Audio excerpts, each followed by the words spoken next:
Live on location at Rosales, Kajikimbo, and Karate. A little bit of a new visual here, guys. They picked up, changed locations on us. I kind of like it. It's a little more spacious. What do you think, Catherine? I love it. There's a lot more room to do like footwork drills. I mean, we fit a lot more people in here. Our classes are big, and I mean, say business is booming. Everybody likes to come in, and they like the space. And it's a little cooler. We're sitting under the air conditioner right now, so it's good. And such a nice facility that you couldn't wait to get camp started. We're talking about a long, advanced, extensive camp here. That's what we get in store for Gudalupe Medina, Commerce, California. It's going to be 360 promotions, UFC Fight Pass, so we can all watch this one where at the end of October, you go out to take on someone in your weight class, ranked above you, a big opportunity. I don't even know where we start all of this. What do you think about getting a fight in your weight class first off? Because that's been something that's kind of been a little tricky. Well, exactly. Like, not a lot of the girls are going to go down to 103, 105. And right now I'm ranked in the minimum weight, which is 105. I can fight in 103 as well. And I'm actually ranked in 103 on another title thing, but it's just hard to get girls that are that low weight, especially here in the States.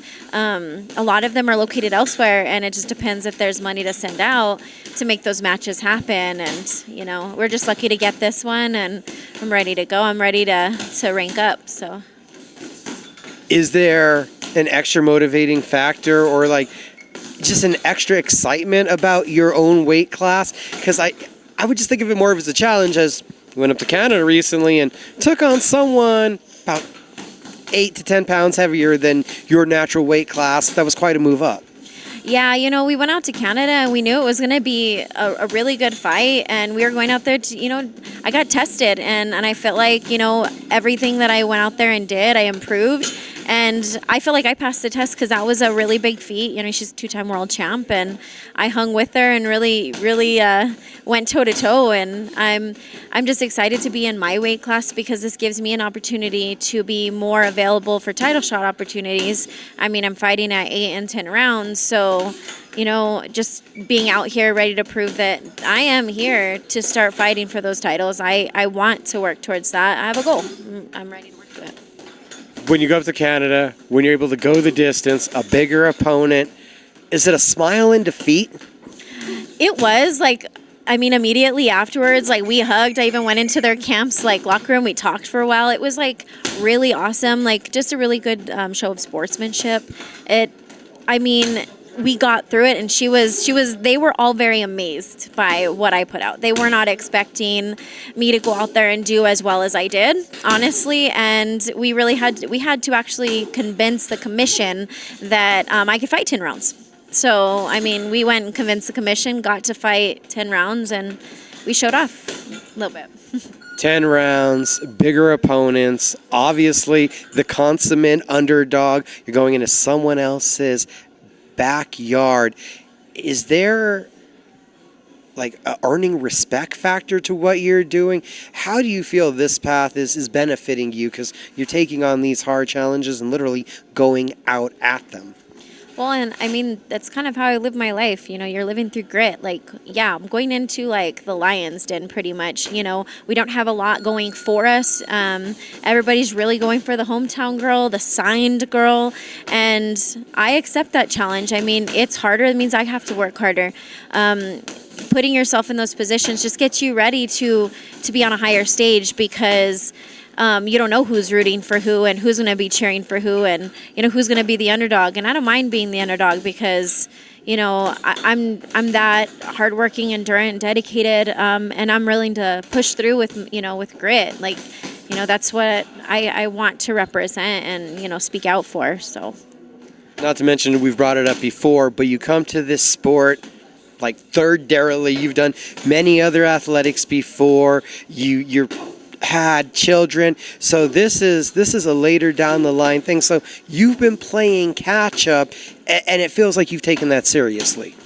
Yeah, I feel like the gears are all turning. I mean, we're on full speed, and I feel like, to be on catch up like that, you got to be full speed.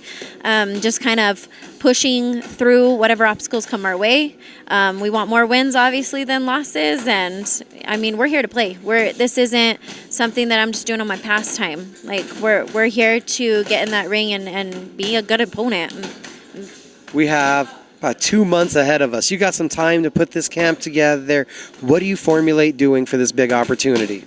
Honestly, we're going to hold a little bit different, camp for me. Alexa's getting to go out to Lafayette to do the women's championship for USA Boxing. And, upon Coach coming back, we're hitting camp really hard. We do focus on 2-a-days. I'm focusing on strength. There's a lot of things that I need to improve on. So, trying to round out my edges and, getting some good sparring with some good opponents. Iron sharpens iron.